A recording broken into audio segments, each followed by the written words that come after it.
Elizabeth Greer Coit. This was her era. She was born in 1820, and she lived until 1901. She did not see women's suffrage happen, but she labored herself. She organized a group of women here in Columbus called the Equal Rights Association, and they were a small suffrage group, and they worked from 1884 past her death in 1901. They were a small group. They met every week in her house on the corner of Rich and 3rd Street.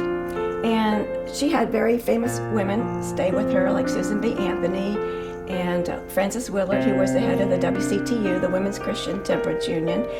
So Belle, her daughter, I will show you a picture of her, grew up in the suffrage environment from the time she was young. This is a picture of Belle. And they always say that Belle followed in her mother's footsteps, but really they were a team. They worked together.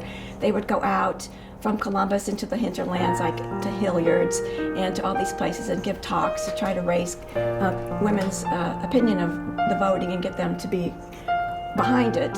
And they did a lot of this work back in the day. Went to conferences together. That you could, back in this time, you could go to a Ohio Women's Suffrage Association conference, a National Women's Suffrage conference, an American Women's Suffrage conference, 3 of them a year if you wanted to. And they did, because that's where they got together with other like-minded people.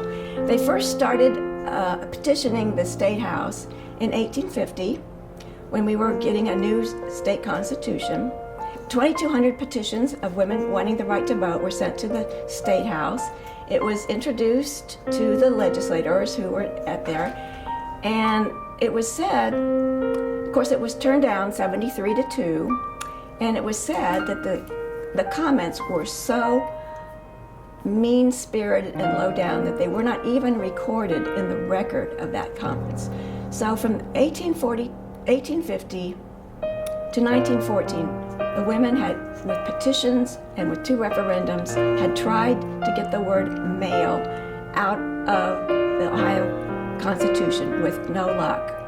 And so about 1914, they decided, the only way we're going to do this is to bypass the state legislature and get a federal amendment. So that's when they decided to support the Susan B. Anthony Amendment. I just want people to realize that women picketed, they were arrested, they went to jail, and it wasn't just women in this country. The British women did it before us. Even there, they had to do it. Why did we have to do that? To get the right to vote. We are half the population. Why were we left out of the Constitution in the first place?